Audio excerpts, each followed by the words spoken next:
परिवार के 2 बच्चे जिनकी उम्र 14 वर्ष और 12 वर्ष है, उनके पता चला है, उनके दादा दादी ने बताया है कि वो मिल नहीं रहे हैं। तो तत्काल पुलिस बल मौके पर पहुंचा और घर में जब गहनता से जांच की गई तो घर के विभिन्न कमरों में ताले लगे हुए थे।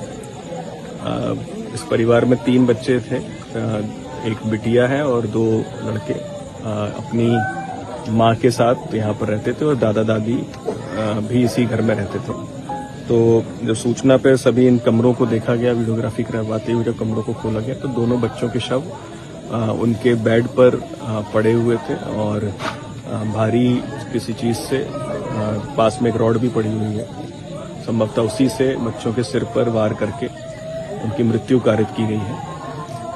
मौके पर जो इनकी सबसे छोटी बेटी थी जो कि 9 वर्षीय है, उससे भी बात की गई। पिता जो है वो बॉम्बे में रहते हैं और जैसा कि पता चला है कि वहाँ पर दूसरा एक परिवार के साथ अपना रहते हैं, दूसरी जगह शादी कर ली है।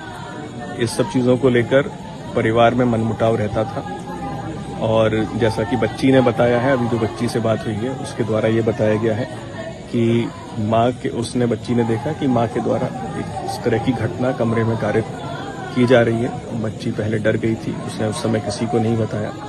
फिर उसके बाद माँ ने स्वयं भी दूसरे कमरे में सुसाइड करने का प्रयास किया, जो कि प्रथम दृष्टया दिख रहा है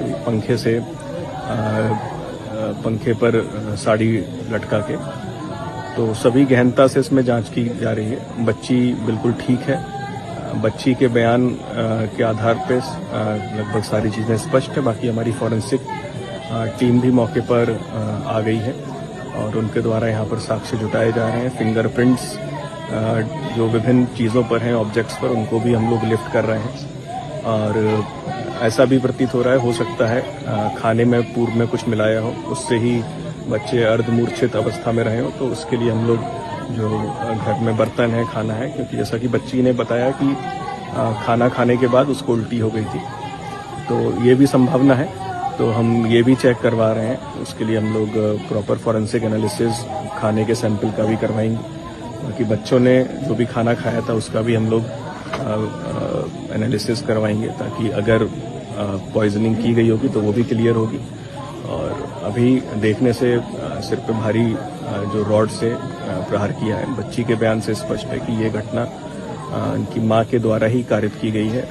आपसी मनमुटाव के कारण जो परिवार में पति से चल रहा था, तो उसी के कारण ये घटना माँ के द्वारा की गई है। अन्य सभी पहलुओं पर भी हम लोग जांच कर रहे हैं और जो भी तथ्य होंगे आपके सामने समय समय पर हम लोग लेके आएंगे।